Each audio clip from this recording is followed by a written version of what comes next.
How many of you know where Banks Crossing, the shopping gala is in Georgia, there outside of Commerce, Georgia? Anybody? Couple of people. All right, we know the shoppers in the group. That's where I hail from as far as growing up, is Commerce, Georgia. Grew up in a little church there called Cabin Creek Baptist Church. Now I want to ask you another question. How many of you remember in Sunday school when for perfect attendance they used to give you a attendance pin? How many of y'all remember? Oh, yeah, okay. All right, we're all showing our age, but that's okay. That's what he used to do. And I'm telling you, as a kid, I loved getting those attendance pins because I went to church 9 months before I was born.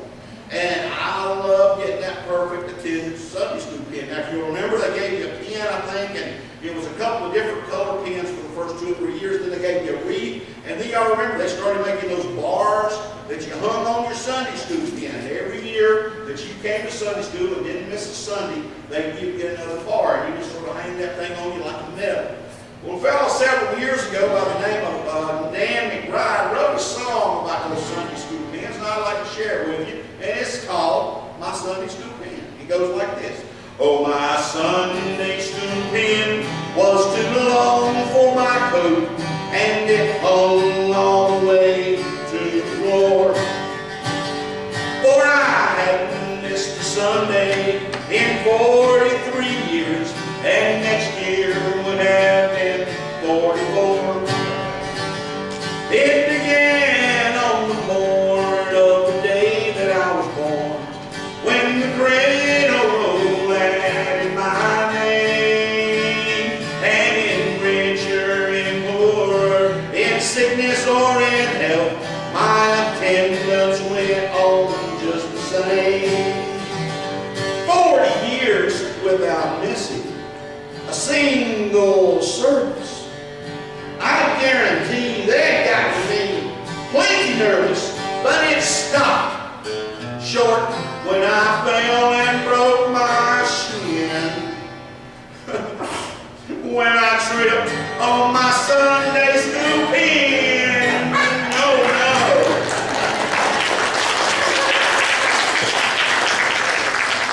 Now, I got some stories I want to tell, and these are truly stories, okay? They're truly stories. Now, where is Kathy Florida? Is she here? Sort of get that reaction. Well, you know, we were coming up here this morning, and I've got a garment. You know, I do have that much of a fancy thing there, but that's new for me. But we were following the directions and thought we were getting where we needed to go. All of a sudden, we realized that thing was taking us somewhere we didn't want to go. So I flagged down a Easley County Sheriff's deputy.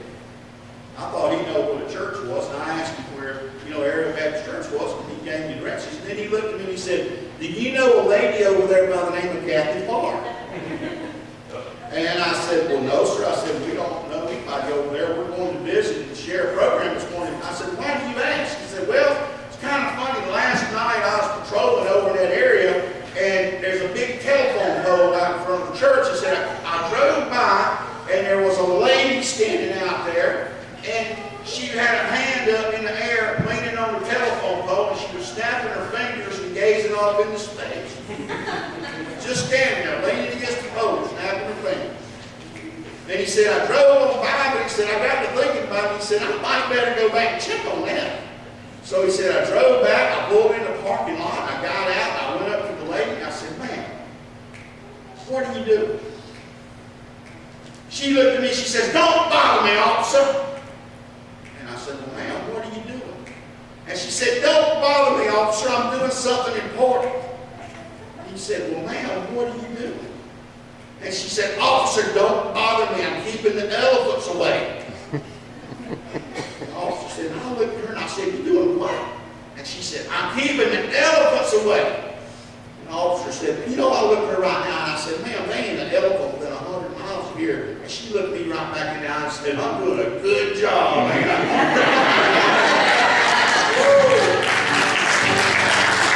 Good job, Captain. We ain't got to worry about any elephants. Oh, well, I got to preface this next song that I do. We are in church, and this is a song, and you got to be real careful about one little word. If I said this was a song about the preacher, It's the difference between saying it's a song about a preacher. Y'all get the difference there? So I just want to make that clear. I told Brother Danny earlier, I'm going to do this song. I want to make it clear. It's just a song about a preacher, not the preacher. And it goes like this, little story. Well, a preacher went out hunting. It was on one Sunday morning. It was against his religion, but he took a shotgun along. Well, he got in a nest of mighty fine quail and one old scraggly bear. And on his way returning home, he read a big grizzly bear. Well, the bear marched down in the middle of the road, right up to that preacher you see. And the preacher got so excited that he climbed a persimmon tree. Well, the bear sat down in the middle of the road, and the preacher climbed down on a limb. And he cast his eyes to the Lord in the sky. These words he said to him, "Oh Lord, you delivered Daniel from that lion's den. Also delivered Jonah from the belly of that whale then. Those Hebrew children from the fiery furnace, so good book to declare. Oh Lord, if you can't help me, for goodness sake, don't help that bear." Well, the preacher stayed up in that tree, I guess it was all night. And he said, "Oh Lord, please help me, or I'll never win this fight." Well, it was just about then that the limb broke off and the preacher came tumbling down. But he started running before he hit the ground. Well, the bear was not to be outdone, so right after that preacher he flew. And then he up and grabbed him and squeezed him half in two. Well, the preacher put up a heck of a fight, but the bear held on with a vim. So he cast his eyes to the Lord in the sky, and his words said to him, "Oh Lord, you delivered old Daniel from that lion's den. Also delivered Jonah from the belly of that whale and then. Oh, the Hebrew children from the fiery furnace, so good book to declare. Oh Lord, if you can't help me, for goodness sake, don't help that bear." Well, they fought all the way to the river. It was a terrible fight. And that bear was really laying it on, but that preacher, he done all right. Well, they rode on into the water, and it was 3 times in and out. And as that old bear limped away, you could hear that preacher shout, "Oh Lord, you delivered Daniel from that lion's den. Also delivered Jonah from the belly of the whale and then." Well, it may not look like much to you from where you sit up there, but the hardest job that I ever done was baptize that bear.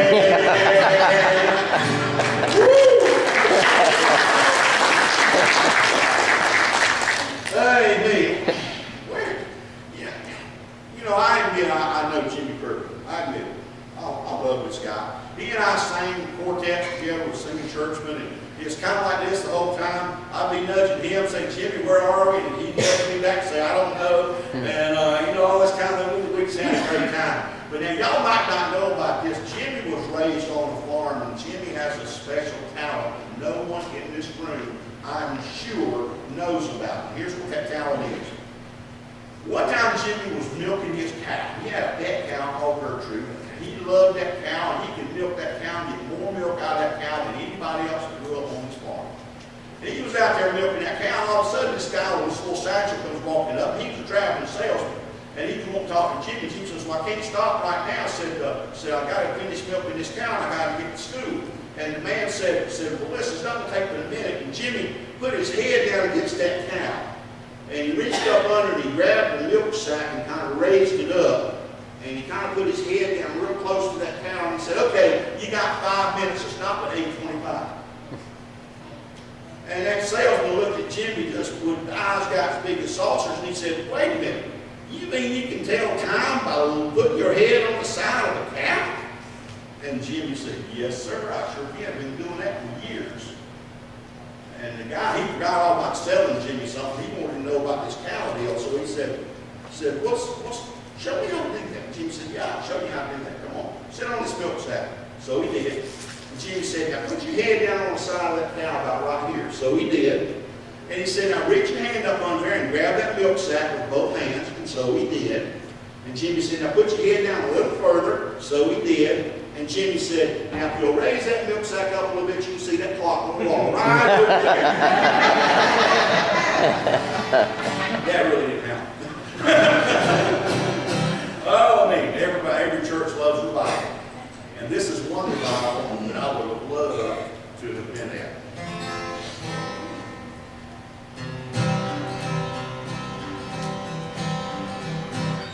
When I was a kid, we'd take a trip every summer down to Mississippi to visit my granny and her aunt in Belmore. We'd run barefoot all day long, climb the trees, free of the sun. One day I happened to catch myself a squirrel. Well, we stuffed him down in an old shoebox. Now I punched a couple of holes in the top. When Sunday come, I stuck him in church. I was sitting way back on the very last pew, showing him to my good buddy Hugh, when that squirrel got loose and went totally berserk. What happened next was hard to tell. Some thought it was heaven, others thought it was, well, the fact that something was among us was plain to see. As the choir sang, I surrender all, that squirrel went out hard human's coveralls, and hard leaped to his feet and said, something got a hold on me, yow! The day that squirrel went berserk in the first self-righteous church in the sleepy little town of Pascagoula. It was a fight for survival that broke out in revival. They were jumping pews and shout, hallelujah! Well, Harv in the aisle was dancing and screaming. Some thought he had religion, others thought he had a demon, and Harv thought he had a weed eater loose in his fruit of loons. Well, he fell to his knees to plead to beg, and that squirrel ran out of Harv's britches leg, unobserved, to the other side of the room. All the way down to the amen pew where sat Sister Bertha Better Than You, who'd been watching all the commotion with sadistic glee. You should have seen the look in her eye when that squirrel jumped her garter and crossed her thigh. She leaped to her feet and said, Lord, have mercy on me! As the squirrel made laps inside her dress, she began to moan and then to confess the sins that would make a sailor was ashamed. Oh, she talked and gossiped in church dissension, but the thing that got the most attention was when she started talking about her boyfriends, then started naming names. The day that squirrel went berserk in the first self-righteous church in that sleepy little town of Pascagoula. It was a fight for survival that broke out in revival. They were jumping pews and shouting, hallelujah! Well, 7 deacons and a pastor got saved, $25,000 got raised, and 50 joined for missions on the spot. And even without an invitation, there were at least 500 rededications, and we all got rebaptized, whether we needed it or not. Well, you've heard the Bible story, I guess, how the Lord parted the waters from Moses to pass. Oh, the miracles God has wrought in this little world. But the one I'll remember till the dying day is how he sat into the church on the straight and narrow way with a half-crazed Mississippi squirrel. The day the squirrel went berserk in the first self-righteous church in that sleepy little town of Pascagoula. It was a fight for survival that broke out in revival. They were jumping pews and shouting, hallelujah! Woo!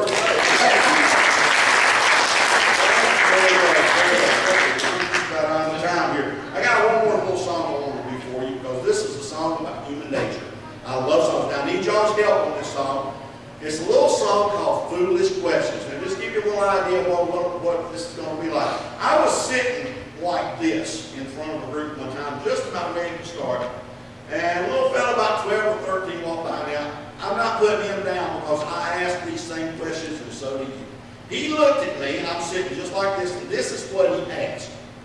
Do you play the guitar? Now, I wanted to say, well, no, I just like to sit around and hold it, but that's not what I said. But there are certain questions that we sometimes ask that are foolish questions, and when we get get to the question part, I want you to ask it, because you're certainly going to know what it is. It goes like this. There's always that somebody who'll be up around your place, who'll see you get a shaving brush and lather up your face. And as you give the razor a preliminary wave, that someone will always ask you, are you going to shave? Foolish question. Your answer this, I hope. No, I'm not prepared for shaving. I just like the taste of this soap. I just like the taste of this shaving brush, and I love to lather up this way. Now, wasn't that a foolish question? Hear them every day. Let's just suppose the elevator boy should forget to close that door, and you should fall down that shaft, let's say 27 floors. And as you reach the bottom and you're lying there in earth, the first guy that comes along is going to run over and bend down, look you right in the eye and ask, are you? Foolish question. Your dying words are no. Oh, I decided to come down this way because that elevator runs too slow. Well, I thought maybe I'd get down a little faster this way. Now, wasn't that a foolish question? Hear them every day. There's always that somebody who you'll meet along your way. They'll ask you where you're going, then listen close while you say, I'm going to the funeral of my poor old brother Ned. And just as soon as you tell them, they'll ask, is Ned dead? Foolish question. You might as well reply. No, they decided to have his funeral and later on he died. Oh, Ned's kind of original and he had to have it that way. Now, wasn't that a foolish question? Hear them every day. Now we come to the verse that everybody in here has been looking forward to. It's the last one. Well, I rode upon the bus. It was a cold and wintry day, so I sat down on my newspaper, you know, to keep the chill away. And the fellow sitting next to me on the seat where I just sat, he paused, he looked down at my newspaper, and then he asked me, are you reading that? Foolish question. Oh, this is a good one. I looked at him and spoke. No, I'm just working on the first page, but he took it for a joke. So I stood up and turned the page and sat down right away. Now, wasn't those foolish questions? Hear them every day.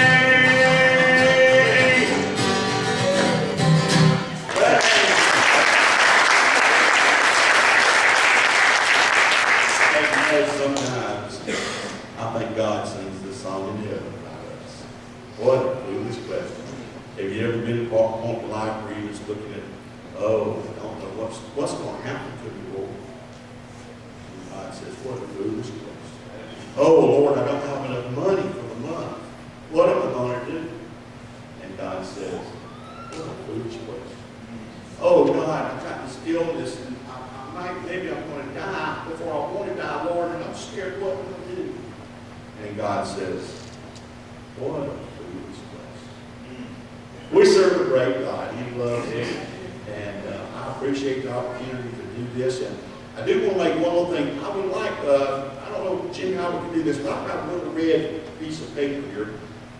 This ministry survives off of prayer. Everywhere I go, every church, I ask for prayer warriors to sign up. And I'm not getting names and addresses to send you money, to ask for money or anything like that. I never ask for money. This is a ministry that God has called me to, and I just do it.